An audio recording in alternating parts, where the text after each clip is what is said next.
Welcome to day 9 of the challenge. What we're introducing you here is to the Wake Up Warrior Have It All philosophy and the weapons inside of this challenge. And so however you came to this challenge, whether it was through Dominion by Design or whether it was through the Porn to Power challenge, we're teaching you this way of viewing the world. It's a belief system, it's a movement actually, of men who have decided to rise up and say that it's unacceptable for them not to be pushing forward in all 4 areas of their life at the same time, which is body, being, balance, and business. And so we talked a lot about the core 4, and now we're going to be talking about one of the greatest weapons that you have in your arsenal through this challenge, which is known as the stack.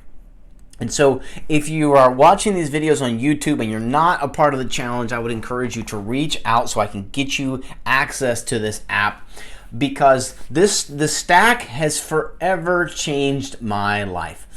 This is a discipline that I've worked on and off with for the past 7 years, and it's changed my life. And it's based upon this concept that there is something that rules and governs everything we do, and that is the stories that we tell ourselves. We take the facts and we take the feelings, and then we create a frame around. There we go. Here's my frame.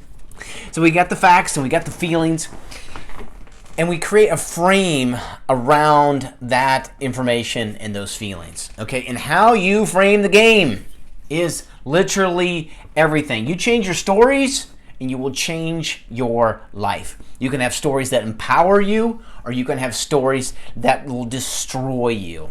Okay? I'm going to give you a couple examples of this. So, I'm 47 years old. I've seen a lot of elections. I've seen a lot of politicians come and go.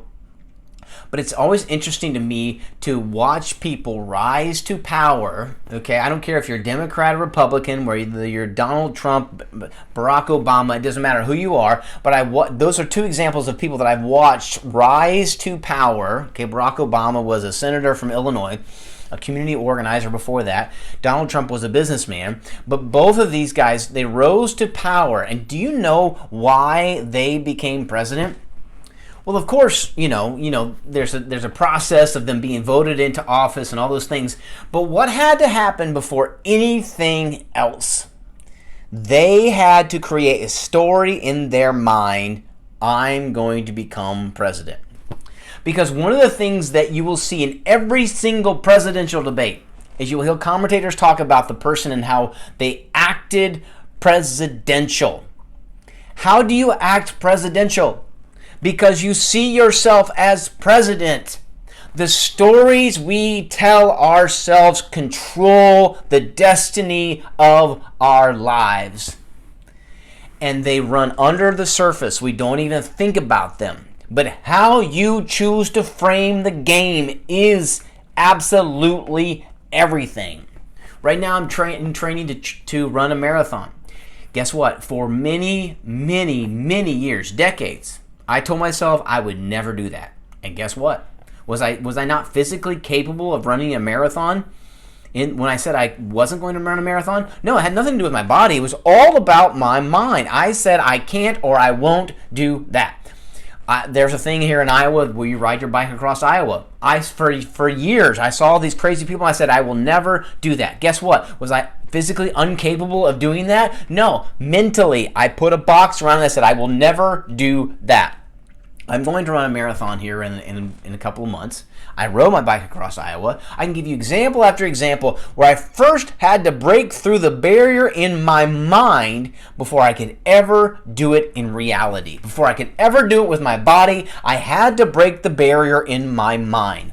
So whatever quadrant you're talking about, when it comes to body, those were a couple examples I just gave you in body. When it comes to being, your relationship with God, the stories you tell yourself about your relationship with God will be the box, will be the container that will keep you from experiencing something greater. Balance, your relationship with your spouse, your relationship with your children. The stories you tell yourself are the container. They are the limitations. They are the fence that keep you from experiencing more. When it comes to the stories you tell yourself about money, the stories you tell yourself are absolutely everything.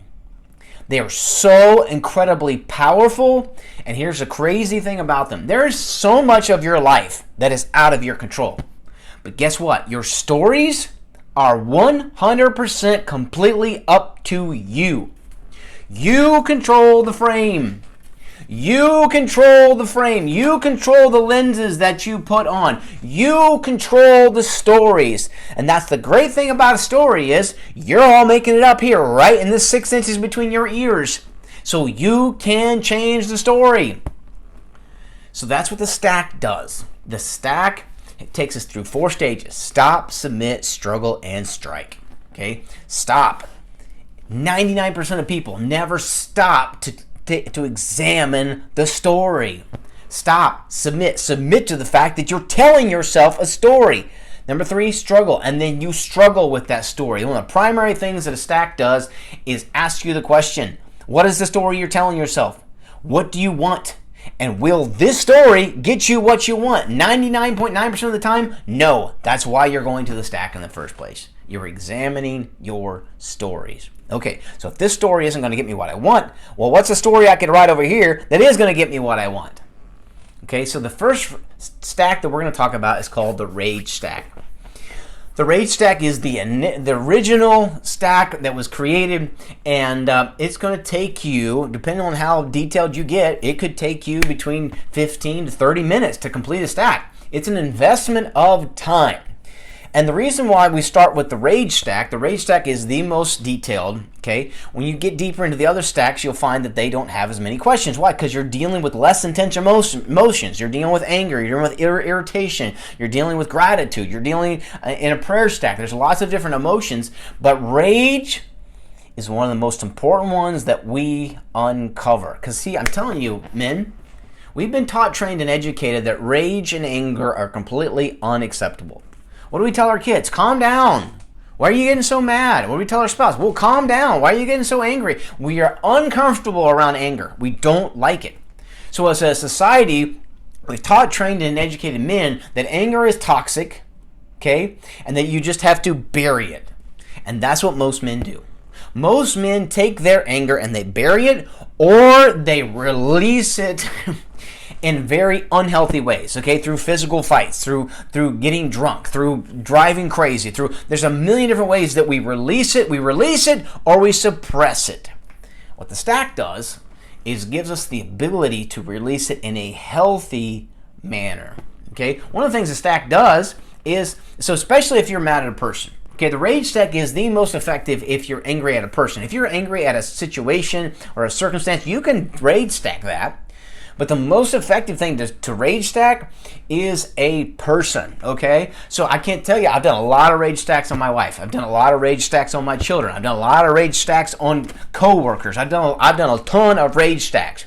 And what the rage stack does is it allows you to release the rage. Okay, I mean, you're typing it out. And here's the thing with I want you to hear this, okay? This is just between you and the app. Okay, you're not going to publicize this. You're not going to put it out there. It is literally between you and the app. So I want you to let it fly. In fact, the stack will literally tell you that. With no filter, nor constraints, what do you really think about this person? And that's when you let it fly. I know we've been taught, trained, and educated that you shouldn't swear, you shouldn't cuss, especially if you're a Christian. But I'm telling you, this is the place to let it fly. No filter. No Mr. Nice Guy. You just... bleh. You just let it go. Because guess what you're doing? You're typing it up in an app. You're not screaming it at that person. You're typing it up in an app because it's all bouncing around in your head. You might as well release it. You might as well release it in a way that's not going to affect that relationship. Okay? So you are releasing the rage. This is so important. It's so important that's one of the places we start with the rage stack.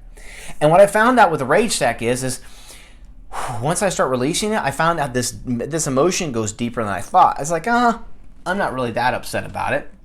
And then once I start typing, it was like, ooh, yeah, there's more there than I thought. Because we're taught, trained, and educated to either suppress it or we release it in ways that cause us damage. The stack allows us to release our rage in a way that is not going to negatively affect your life. You can just type away. You can let all the filthy words fly right there on the app. Why? Because they're bouncing around in your head. You might as well release them in a healthy manner. Now, can you do this with a journal? Oh, absolutely. Okay, but the app, it just walks you through the questions. It is so seamless. It's the way to go. So the rage stack is so important, and just like every stack helps us to change our stories. But what's unique about the release the rage is that it allows us to release all this venom, all this hatred, all this emotion that we have stuffed up. Because I'm telling you guys, your rage will come out eventually. It will. How many times? Why do you think that's such a stereotypical story that a guy who has a bad day at work comes home and kicks the dog? Why? Because there's this rage seething underneath, and their wife or one of their kids will say something, and they just blow up. Why? Because all this rage is just seething under the surface. We have to learn how to appropriately release the rage, and that's what the rage stack does. So that's your challenge. I want you to do a rage stack. You're like, but Brad, I'm not even really feeling angry. I'm just guessing there's something in your world right now that's ticking you off. There's something or someone in your world right now that is really frustrating you. You don't want to call it anger. You don't want to call it rage because that's bad, but it's there. So your challenge is to do a rage stack and just walk through the questions. That's all you have to do is just answer the questions. You don't need any special knowledge. You just walk through the questions. And again, this is a commitment of time, but I have found in my life that there's deeper emotions going on that the stack begins to uncover and allows me to process through. Change your stories, change your life. And we start with the rage stack, and actually each stack after that gets easier. But if you can learn how to tackle a rage stack, the rest of the stacks become really, really easy. But we have to learn how to release the rage. Otherwise, it's like a beach ball. You try to hold a beach ball underwater. You can do it for a little bit, but eventually that thing's going to pop out. Okay? Learning how to change your stories and learning how to, in a healthy way, how to release our emotions. That is the rage stack, and that is your assignment for today, is to get on the app and to do a rage stack. 3, 2, 1, off you go.